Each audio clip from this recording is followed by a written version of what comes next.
So at Outlook Wealth Advisors, we use this concept called the 4 seasons of taxation. And what that means is that for most people, there's 4 distinct time periods when it comes to retirement that also impact your taxes. For many people, that first season, that may be the peak of your career, those last few years before you go into retirement.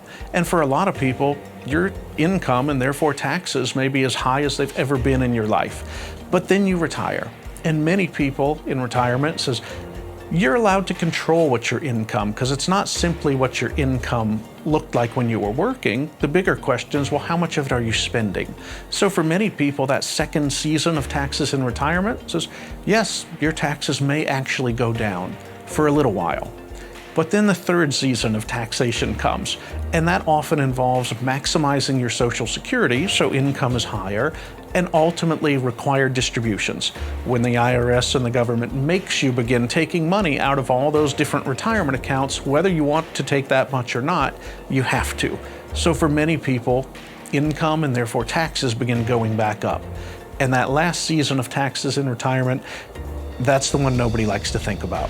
But if you're married today, at some point, you or a spouse is going to end up having to pay as a single taxpayer again. And when that happens, taxes don't go up 10 or 15%. Often they just about double. So if you were to sum up tax planning and taxes in retirement, you could simply look and say, if you looked at those 4 seasons and mapped that out against your age today, your plans for retirement, and also began to map that out against changes in the tax law, some we know are coming already, look at that together, and if you have to pay the taxes, when is the cheapest time to pay them? And that's ultimately what tax strategy in retirement is about.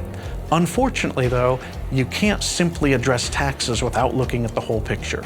At Outlook Wealth Advisors, we call that the Outlook 360, which is looking not just at taxes, but also where's that income in retirement going to come from? What are the investments doing? Do you have a plan that addresses the health, the Medicare side, as well as the estate side? Because each of those areas impacts one another. You can't have income without at least addressing the taxes. What happens on your income and taxes affects what you pay for Medicare and Social Security. So while as much as people may like to try to put taxes in a box or try to put investments in a box, the whole purpose of the Outlook 360 process is that you need to address all of those together in a comprehensive and thought out manner.